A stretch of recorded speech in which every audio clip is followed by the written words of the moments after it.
অনেক খাই, আর পাইলে তো মনে হয় যে একেবারে আসমানের চাঁদ বা স্বর্ণের টুকরা পেয়েছি। আর এখানে কিন্তু হাজার হাজার এরকম শাপলা মাছ আছে, শাপলা পাতা মাছ।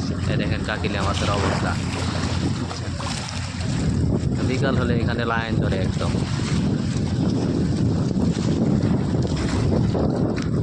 অনেক ভাই মাছ মারতে আসে, বাংলাদেশে অনেক ভাই।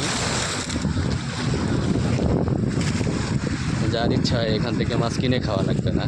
যদি কারো ইচ্ছা হয়, যদি বড়শি থাকে, তাহলে অবশ্যই মাছগুলো মেরে খেতে পারবেন, কোনো সমস্যা হবে না। কোনো সরকারও বাধা দেবে না, সরকারও কোনো কিছু বলে না। এই যে দেখতে পাচ্ছেন, এই যে এসে দাঁড়িয়েছে হাজার হাজার কাকিলা মাছ। ওকে, ধন্যবাদ।